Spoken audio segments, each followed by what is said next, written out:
So, almost exactly 1 year ago, in celebration of the newfound recognition brought to me by Canadian teen drama Degrassi, I released a video in which I watched a number of stupid movies that happened to star actors made famous by Degrassi. And really, ever since then, I've wanted to do a part 2. There are so many films that I didn't get to cover in that video, and I just really enjoy watching these dumb movies that have people I recognize in them. I don't know what niche I accidentally tapped into with you people.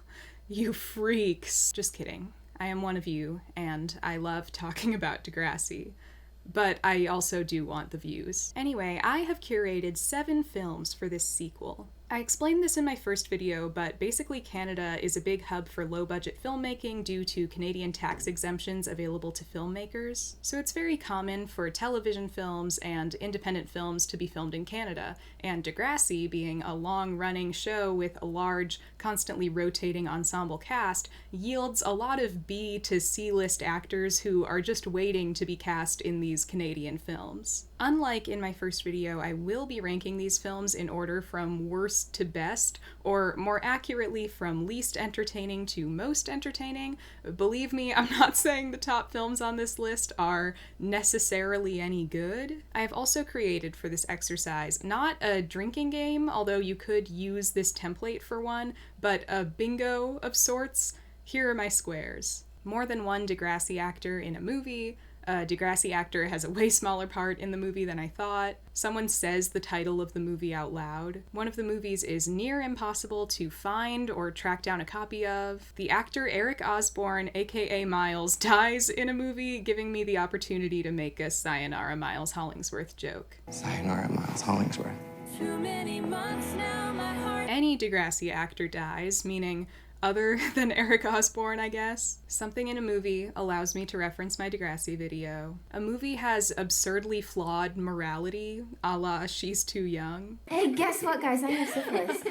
What? I don't finish a movie because it's too bad / boring / whatever. A Degrassi actor is sexualized to an uncomfortable degree. Crazy styling moment. Hair, makeup, or costumes. I'm thinking like Jay in Selling Innocence. Funny music moment. A Degrassi actor plays a character very similar to their character from Degrassi. A movie makes me really embarrassed for the Degrassi actor involved. And finally, I noticed something homoerotic. I was recently alerted by a commenter that this is a thing I do a lot, so I thought I'd add it to our bingo. Feel free to play along at home. Without further ado, I give you Bad Movies Starring Degrassi Actors 2, Electric Boogaloo. Or, alternatively, Bad Movies Starring Degrassi Actors 2, Too Degrassi? Too bad. Starting us off at number 7, we have Virtual Mom. Before you get mad at me, the reason this one is in last place is because it's the one movie I did not finish. Sorry, all you adoring fans of Virtual Mom. This was a Wonderful World of Disney movie, which I guess means not technically a DCOM, but it might as well be a DCOM. The only copy I could find anywhere is this horrible quality, probably VHS rip on YouTube, so sorry about the audio and video quality. It stars Lauren Collins, who played Paige on Degrassi, and it's not that terrible. I was just not interested in it at all. It seemed like a pretty standard early 2000s Disney Channel type movie, but not one of the really entertaining ones. It's no Mom's Got a Date with a Vampire, that's for sure. Perhaps some garlic bread to No, thank you.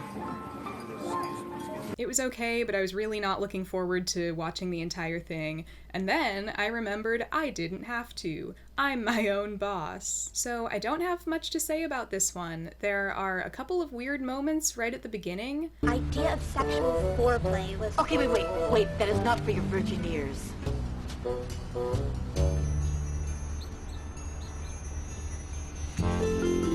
But I guess we can just cross didn't finish a movie and movie is near impossible to find off of our bingo cards. Number 6, Hellions. Hellions is not your typical bad Degrassi actor film. Unlike the usual Lifetime and Disney Channel and Syfy originals, this appears to be something of a real movie by a real director, and I definitely appreciate that about it. You can tell it's by someone who wanted to make a movie and had some vision. It's just not terrifically executed. Hellions stars Chloe Rose, who played Katie Matlin on Degrassi, and it also includes Luke Billick, who played Drew Torres. He's only in it for like one scene though. I kept expecting him to come back and he never did. So functionally it only really stars one Degrassi actor, but I guess we can use it for bingo anyway. This is a horror film. It's about a teen girl who finds out she's pregnant on Halloween night. You're about 4 weeks in. I'm 17. And then finds herself being terrorized by these weird little demon trick-or-treaters who want to steal her unborn baby. That's a fun concept, but it never feels quite fully realized, and the filmmaking leaves a lot to be desired. They've put this horrible pinkish color grading over most of the film, and you know, that's certainly a choice, but it looks pretty bad, and I think if they had tried to do this on set, maybe, with lighting or something, it probably would have looked a lot nicer. As it is, it just looks like somebody, forgot to set the white balance. There were some interesting shots and scenes, but you don't come out of it feeling satisfied. Again, it seems like the director was trying. It's not just some lame cash grab like a lot of these movies, but it's just not very good. Better luck next time, Bruce McDonald of the Toronto New Wave. Number 5, Guilty at 17. Here's another one starring Chloe Rose. Guilty at 17 is one in a series of Lifetime films that all have at 17 in their titles. It's like they're The Wrong series with Vivica A. Fox. Pregnant at 17, accused at 17, betrayed at 17, stalked at 17, murdered at 17, fugitive at 17, missing at 17, dead at 17, zombie at 17? I don't really see the point of having dead at 17 and zombie at 17. Like, you would think that those two could go hand in hand. Guilty at 17 also stars Quinn from Zoe 101, so that was fun. This film is an alleged true story, I'll get to that, about a mean, popular girl who accuses a teacher of sexual abuse and gets a fellow classmate, Quinn from Zoe 101, to corroborate this despite not having actually witnessed it. Of course, it turns out that these accusations were false, but this comes out too late as the teacher has committed suicide. So I'm just gonna go ahead and knock flawed morality off my bingo card, and here's why. As I said, the film is about a male teacher being falsely accused of sexual misconduct, which, okay, that's probably happened before somewhere. But you know how I said that the film claims to be based on a true story? Well, I could not find a lick of evidence for that claim. There is, to my knowledge, no true story to speak of. I'm not saying a scenario like this has never happened before, but I am saying that any relationship to any specific true story that this film wants you to think exists is false. This is a fictional story with no basis in fact. They just put that title card on the movie and lied. You really think someone would do that? Just go on the internet and tell lies? And I guess why that rubs me the wrong way is just that we know how infrequent false accusations of sexual assault are, and it seems to me that Lifetime went out of their way to depict this already overrepresented narrative about these situations that is not backed up by truth. It reminds me of that Lifetime movie Too Young to Be a Dad, the teen pregnancy movie where they shower the young father with sympathy and completely trash the young mother. Just go outside, Francesca.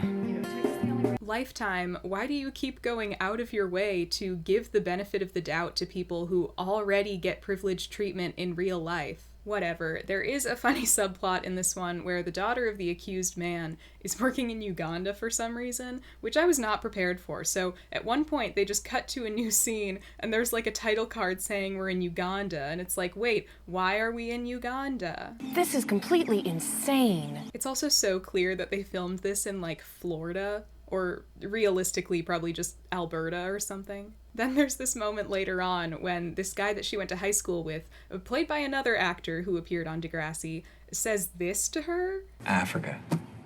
That's so you. Elaborate on that. Also, I'm gonna count the stupid song that plays during the credits as a funny music moment for bingo.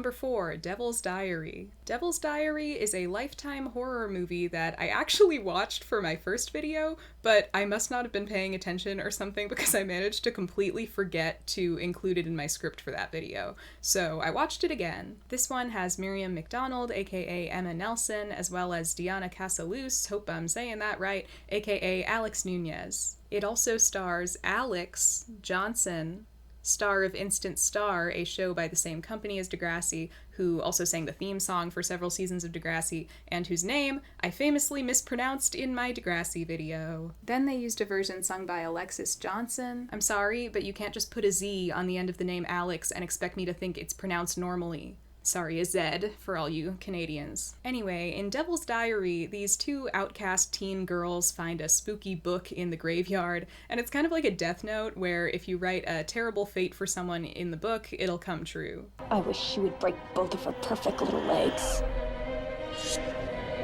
This leads to quite a scene of Emma from Degrassi getting both of her legs brutally broken by a car. This movie is mildly entertaining. Miriam and Deanna are really hamming it up as mean girls. High school's a microcosm of life. There's the upper class, the middle class, and the lower class.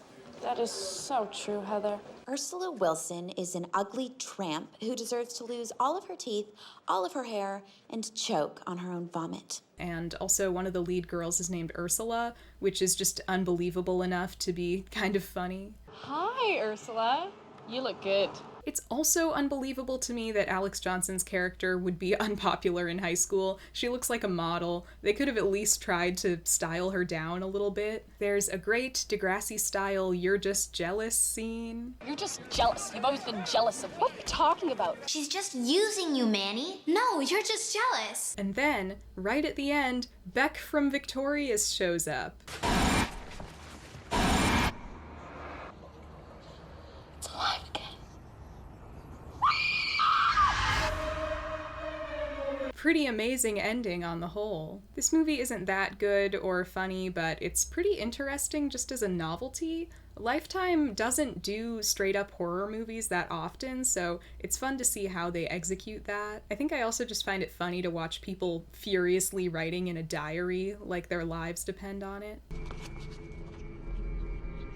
I hate Joey. Number 3, Truth or Dare. Next we have Truth or Dare from 2017, starring Ricardo Hoyos, aka Zig Novak, not to be confused with Truth or Dare from 2018, starring Lucy Hale. This is a Syfy original movie, like Sharknado, and you guys are gonna hate me for this, but I didn't actually think it was that bad. It's just a very straightforward, competently executed horror movie about the game Truth or Dare. Like, probably better executed than the Lucy Hale one. I can't believe I'm saying this, but I think a big part of it was the acting. Like, I guess it's nothing to write home about, but these guys were doing a good job of convincing me that they were all friends. They were delivering the corny dialogue in a way that didn't make me hate them. Hey, Carter, can I ask you a question? Why did you bring us to your grandma's ghetto-ass house? This is the best line in the movie. We actually have kind of a star-studded cast in addition to Zig. There's that guy from What We Do in the Shadows, that guy from Teen Wolf and Stranger Things, that girl from The Half of It, and that girl from Make It or Break It and the Sharknado movies. The star of the original Nightmare on Elm Street even makes an appearance, and she's wearing a big half-face prosthetic like she's the Phantom of the Opera, so that's fun. It's not the most riveting cinema I've ever seen, but it wasn't all that boring. I think they executed the brief exactly as they were supposed to. This movie also features a Degrassi actor dying on screen, so check that one off.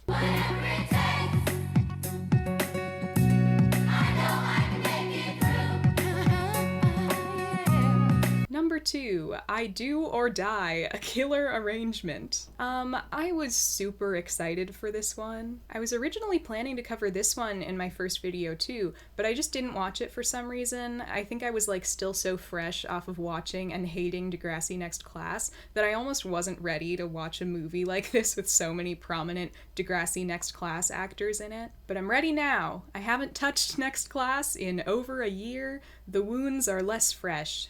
They're like wizened old battle scars now. Calm down. It's just chlamydia. So, I Do or Die, a Killer Arrangement is the story of a young Romani girl, Sonia, played by Anna Golia, aka Zoe Rebus from Degrassi, whose parents are pressuring her to get married within the Romani community, which is a problem because she has a non-Romani boyfriend played by Eric Osborne, aka Miles Hollingsworth III from Degrassi, and she also wants her freedom. She wants to go to college. But wait, there's more! Her parents try to arrange her marriage to a rich boy in the community, played by Aaron Kassam, I hope I'm saying that right, aka Jonah Hawk from Degrassi, and when Sonia refuses this, Jonah's family kidnaps her to try to force her into this marriage. That's the I do or die part. You know that I was kidnapped, right? Yeah, look, I know that this is going to be kind of hard to understand. So I think the elephant in the room here, besides the 3 Degrassi actors, is the fact that this film centers on the Romani community and seems to criticize some of their practices quite a bit. They really depict this community as very patriarchal and kind of oppressive to women. And I don't know for sure, but I couldn't find any evidence that either the writer or director of this film are Romani themselves, or that any of the actors are Romani. I know that Anna Golia is not. And I don't want to be controversial, but I do think if you're going to make a film that potentially paints a rather unflattering portrait of a very marginalized community, not involving anyone from that community in the creation process, or at the very least the cast, seems a little questionable. I don't know. It's not my place to say. Everybody put your moral judgments in the comments. Boost the old engagement. Anyway, the film. It's not awful. It's also not anything that special. Some of the filmmaking and writing is a little more subtle than your average Lifetime type movie, but not all of it. Romani women don't always get to choose what they want. Compared to others, we've won the lottery. Subtlety. The actors do a fine job. Anna Golia is fine. I realized in this movie that Aaron kind of reminds me of Gaten Matarazzo, so that's interesting. And I don't know why just looking at Eric Osborne makes me laugh, but it does. I think he's just one of my Blorbos now, and it'll always be that way. If you don't know what Blorbo from my shows is, that's probably for the best, and you probably live a much happier, healthier life than I do. But yeah, I can't explain it. He's just funny. I love this moment where he's having sad boy hours outside the Romani Compagnia birthday engagement party.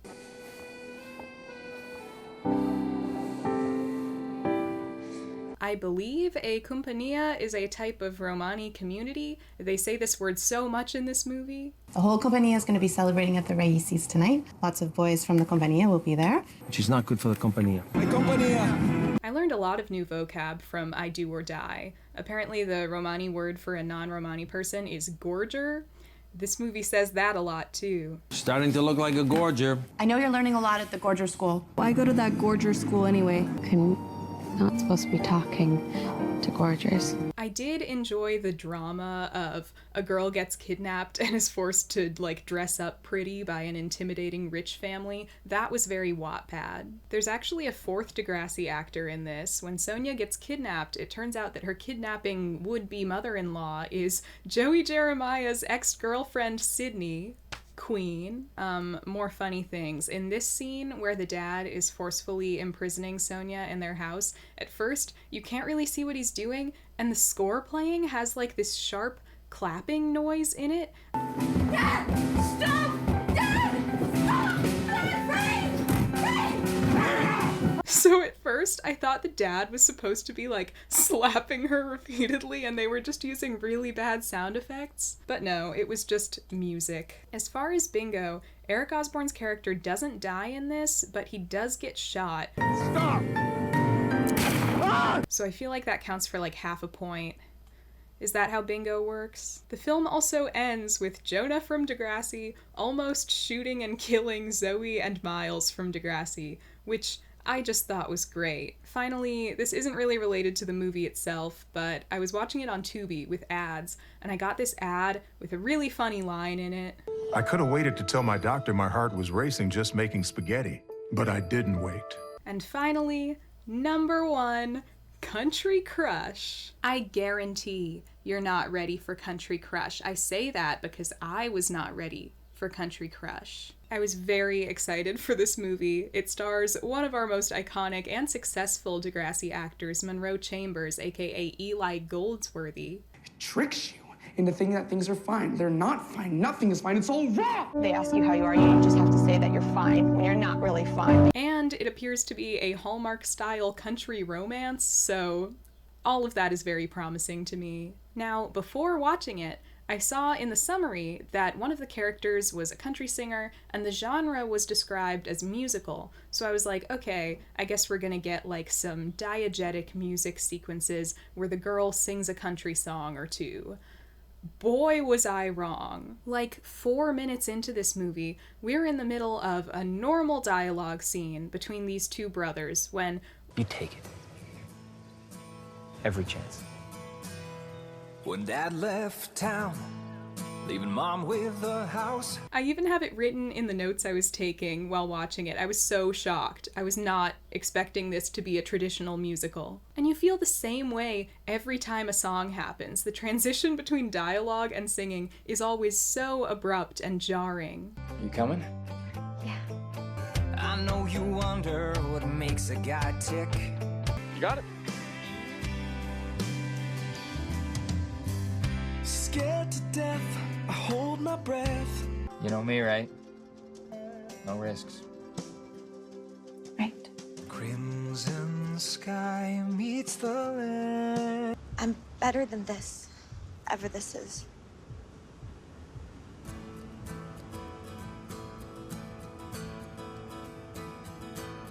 What's going through your head? I finished that song I sang for you that night. All of the nights I stood in that window. There's a scene where Eli is singing his heart out, but the girl is just speaking back to him. So it's as if she's just trying to have a normal conversation, but he won't stop singing. Could you see we might lose everything? This is about my future, Charlie. Where love ain't make-believe. Okay, sing it, sister. There's even a song sung by a guy who's in the army about being in the army, like in combat. And my heart sings once more on a far distant shore. And it seems like they were trying to make it seem like he's in some non-specific Middle Eastern country, but it's honestly hard to tell. I can't believe this movie exists. Traditional, unironic, unself-aware movie musicals are such a rarity these days, let alone a low-budget country version of that. The form of it was actually reminding me a little of Bollywood, the way most of the songs are very generic songs about love and life, and there's even a number very similar to what's called an item song in Bollywood. Hey, sweet thing, where you been all my life? Do you come here often, baby? What's your sign?